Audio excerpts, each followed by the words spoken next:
So I feel like this is the perfect time to give you guys an update on what's been going on since I've been out here.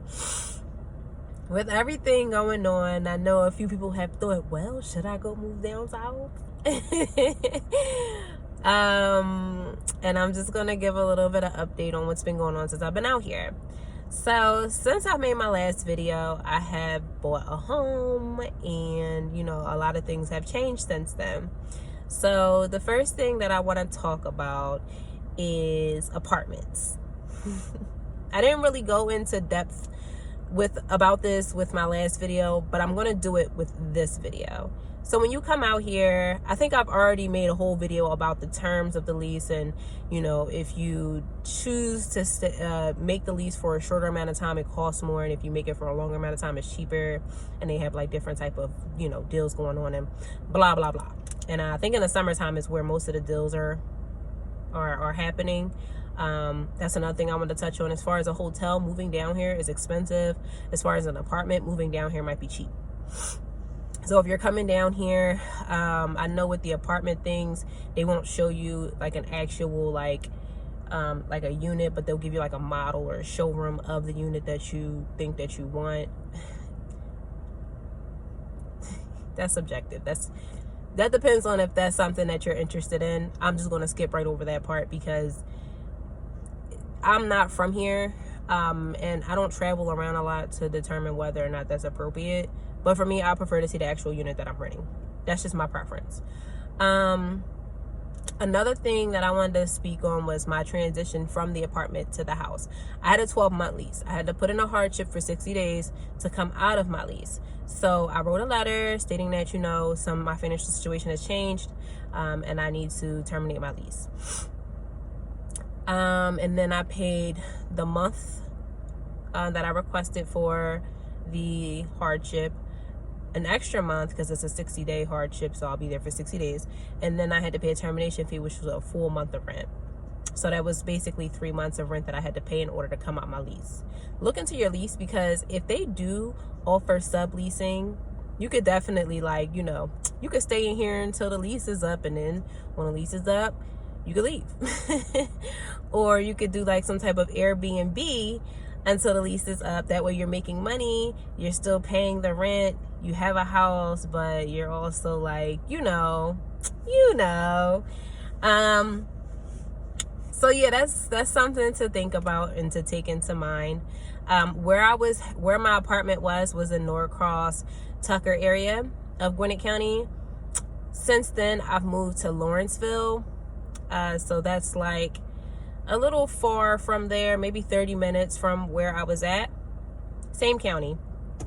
I do like it out here. We'll talk about demographics later. So, buying a home.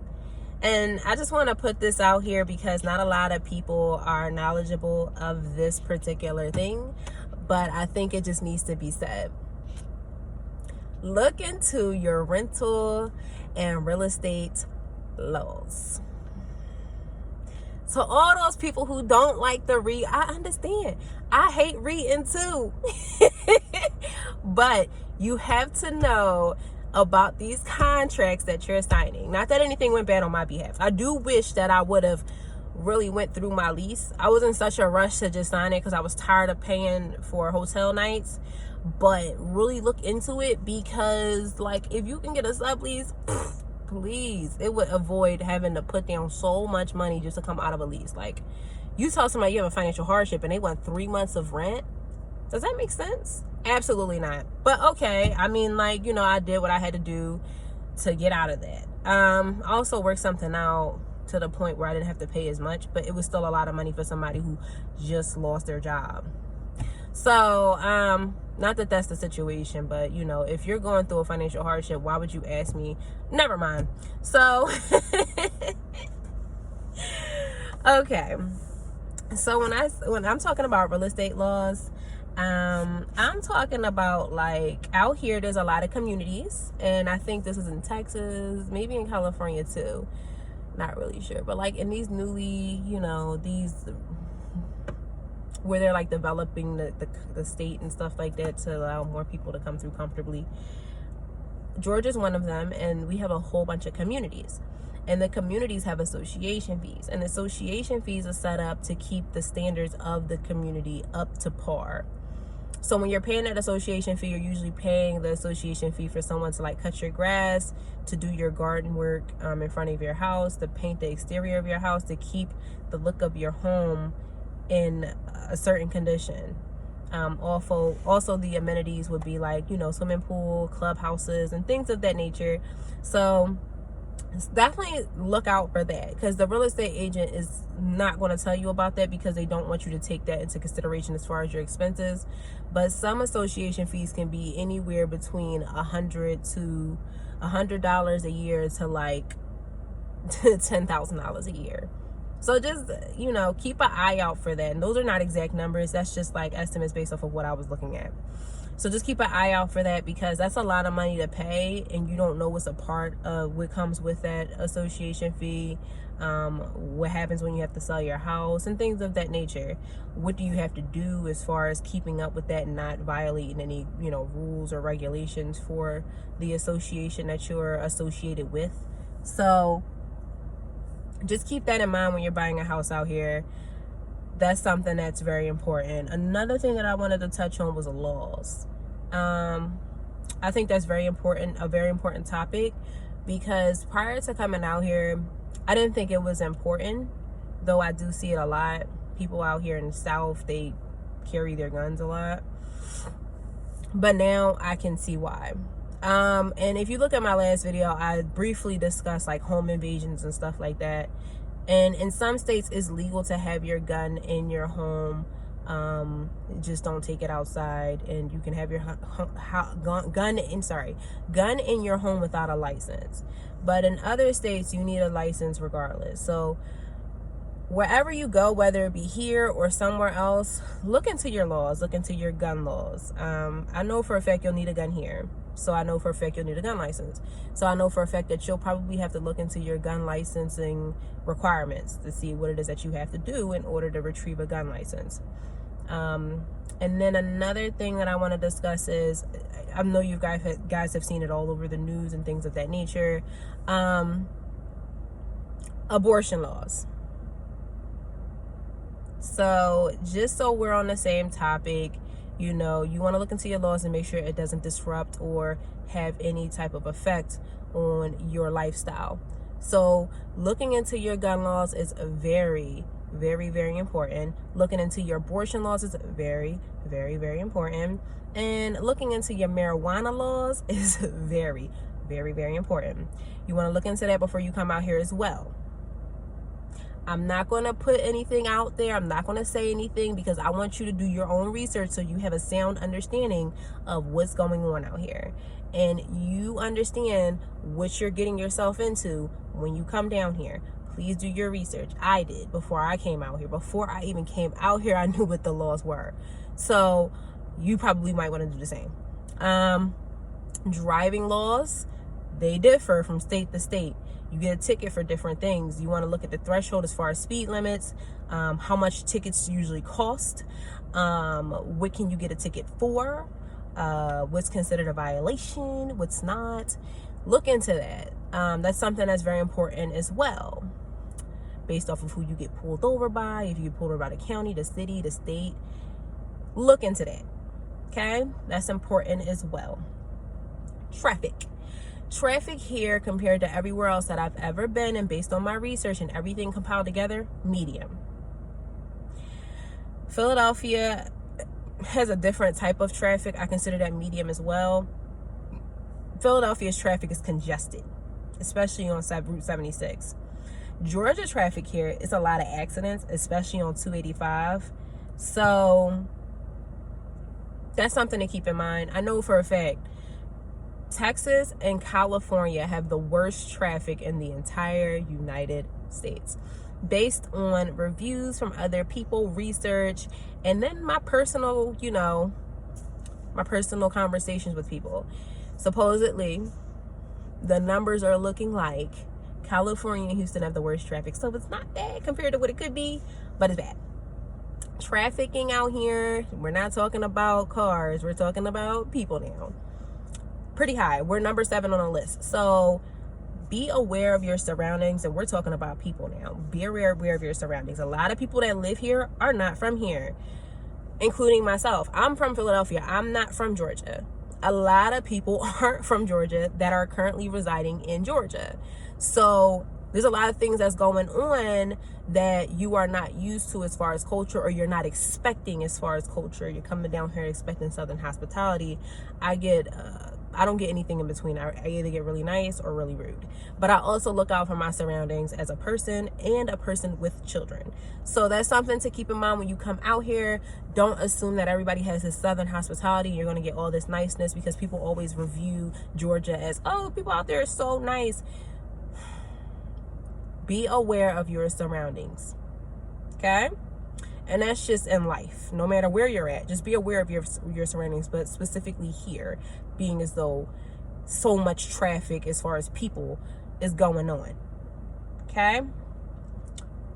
All right, and I want you to also keep in mind when it comes to weather, we're close to Florida, so we get tropical weather. So depending on what part of Georgia you live in, it might be more extreme than other parts. I know I'm near the north, near the northern part of Georgia, but Atlanta is further down towards the direction of Florida. So, or Fulton County, may I say, because everything is set up by counties. So counties, let's talk about that too. So I talked about that we get tropical weather. Oh, another thing, I want to talk about the bugs and reptiles and things of that nature. I've seen a whole bunch of lizards, big spiders, big roaches, big ants, big everything. The bugs are huge. There's a whole bunch of them, especially in Georgia. If you don't believe me, go ahead on YouTube and look up bugs in Georgia. There's a lot of bugs, okay? If you are scary about bugs, think about it. Have your spray on hand or something. Bugs are crazy out here, okay? They're everywhere. And I live in the middle of the forest, so it's even worse. But anyway, they fall out the trees, like ant falling out the trees. Bees, hornets, all that. That's something to think about. Counties. Let's get back to those counties. I'm in Gwinnett County. Gwinnett County is known for having the best school district. Fulton County is known for Atlanta. So if you are considering moving to Atlanta, that would be in Fulton County. So it's pretty social. It's like the social place where all the events are, where everything is happening. It's like a hot spot. Okay. And then Marietta's like Atlanta number 2. So it's like really nice out there. They have a lot of nice things out there as far as shopping and people and places and things. So it's pretty cool out there. And what was that? Cobb County. That's Cobb County. Gwinnett County is good for the schools. The Cobb County is also nice, but depends on where at DeKalb County, because from my understanding, Stone Mountain is in DeKalb County. Decatur is in DeKalb County. I go to work in DeKalb County, and that's in Chamblee. So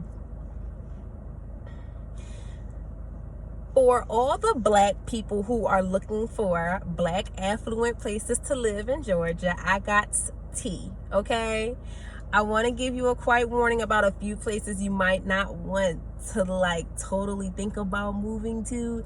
And not that they're bad, but they're not like what you think it is. So I'm just going to say do your research on those particular places, and I'm going to tell you some affluent black neighborhoods. So places that I sort of avoided based off of what I was looking for was Lithonia, Decatur, but not North Decatur, like the south side of Decatur, Stone Mountain. What was the other one? Macon, Georgia. Just a few hot spots that people was like, no, don't live there. What was the other one? I know it's part of Atlanta. It's not East Falls. Is it East Falls? East Falls? Near the airport. So I'm going to say this. Just because people tell you to stay away from it does not mean you should not do your research. These places might be good places for investments. So, saying that, I'm going to go into my next little transition of places where a lot of black affluent middle class black people live. I know affluent middle class, but you know what I'm talking about. People who make a reasonable amount of money. So Camp Creek, Fairburn, that's in Atlanta, or that's close to Atlanta. Camp Creek is more of like family oriented, and then Fairburn is more of like community like. So they have like a lot of communities out there. Again, association fees, something to think about. But Camp Creek, Fairburn are nice places to live. Douglasville, Powder Springs, that's in Paulding County. If you're looking in Gwinnett County, Lawrenceville, Snellville, Alpharetta, Duluth, and what was the other one? Johns Creek is nice for schools, but it's not a lot of black people there. Johns Creek and Sewanee, it's not a lot of black people there, but they do have good schools. Like, they have the best schools in Georgia. Buford has the best schools in Georgia overall. So Buford High School has the best school in Georgia overall. In Georgia, and they're all in Gwinnett County. In Cobb County, we have Marietta, Smyrna. Those are nice affluent black neighborhoods. North Decatur is a nice affluent black neighborhood. It's a whole bunch. So those are just to name a few. If you're looking around, you want to know exactly where to live, as far as being around people who are, like yourself. Those are just places to live. On the lower income side, if you're on a lower income side but you're looking for an investment, it'd probably be like Stone Mountain, or near the airport like East Falls, or Norcross, Tucker area. Those places, they're up and coming areas. Like regular Decatur, I know it's moving down from north all the way down to the south part of Decatur. The home values are going up. So if you're looking into investments, just be open-minded, do your research, go visit these places, and make sure that that's an environment that you can feel comfortable in. Another thing that I want to talk about, because we are in the South, and I'm just going to keep it real, I want to talk about racism. To be honest, I have not really experienced racism to a point where it's like, what? I think God was like, only certain people can handle racism, and the universe was like, I know this girl would not be able to handle it. Like, emotionally, I probably won't be stable enough to handle it. I've never had anybody call me the N-word or anything crazy. Most of the time when I'm out and I'm hanging out, I'm usually in predominantly black neighborhoods. But because I said I was going to talk about race later when it came to living in Tucker and Norcross, those are predominantly Latin, Hispanic, and white people. So that's something to take into consideration. Depending on where you live, you might have more of an issue because of the demographics. But I mean, that's everywhere. Racism is everywhere. You really can't avoid it, but it's a little harsher out.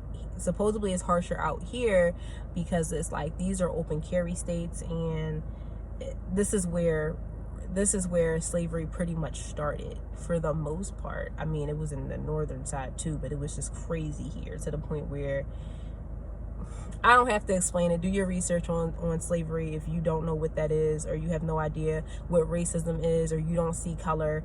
Do your research. Don't listen to me. I'm not going to educate you. You're just going to have to go ahead and educate yourself. It's very interesting once you start bringing in more knowledge to yourself. You'll have a wonderful life. Another thing is transportation. If you come out here and you're saying, well, I don't have a car, or I'm coming out here without a car, what do I do? So, let's sit up for this. Depending on where you live, there's a transportation system. In Atlanta, I think it's called Metro or something like that. And you get a Metro card, and you I heard it's pretty good. It's pretty good transportation, almost similar to like Philly's transportation system. They're just, up and up and up as far as their schedules and their vehicles and things of that nature. So Gwinnett County has its own transportation system. Smyrna has its own transportation system. I mean, not Smyrna. Cobb County has its own transportation system. Fulton County has its own transportation system. So look up where you want to live as far as transportation. Check traffic, how long it's going to take for you to get to work. What's the bus schedules looking like? Is it frequent enough for you to be able to get home and to work until you can get a car? Look into all these things. Even if you're living with family, I would look into traffic and transportation, alternative transportation. Always look into alternative transportation regardless. Like, honestly, I live around a corner from a bus stop. Yes. And if I show you where I live at, you're going to be like, there's a bus stop? Yes, there's a bus stop. And I prefer to live close to alternative transportation just in case of any emergencies or anything like that. Like, I just prefer it that way. Being as I'm from Philly, I just think it's convenient to live near, bus stops. You never know what's going to happen to your car. You never know. Like, you never know. So you never know what's going to happen to your method of transportation. You never know where you're going to be at. So, that's why Atlanta is a pretty good place for people to live, because it's like highly mobile. So you don't necessarily need a car to live in Georgia, depending on where you live at.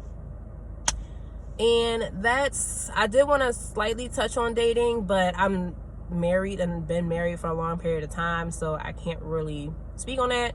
I can only say what I've been told through family members and friends about how it's like dating out here. People in relationships or marriages like to dibble and dabble into single people's lives, or other people in relationship dibble and dabble with other people in relationships. It's messy out here as far as dating, from my understanding. A lot of people are pretending to have money from what I hear, boys and girls. And a lot of women, surprisingly enough, there's a lot of single fathers. So that's a bit of a change from what I'm used to. So yeah, I mean, look into all these things, see if they best fit your life, and if they do, welcome. If they don't, I'll see you there. I do plan on traveling a little more, staying in places for a long period of time, and just giving you like updates on what's like. But it's probably only going to be in the United States. So stay tuned. I'll probably talk about another update, or things that I've been doing out here, things that are fun for kids and adults, and events and things like that happen out here very regularly. During COVID-19, a lot of things have changed, including the events and stuff that's been going on out here have been canceled. So I'll keep you updated. Thank you for watching. Like, comment, subscribe, share, whatever. And have a nice day. Have a blessed day. Bye.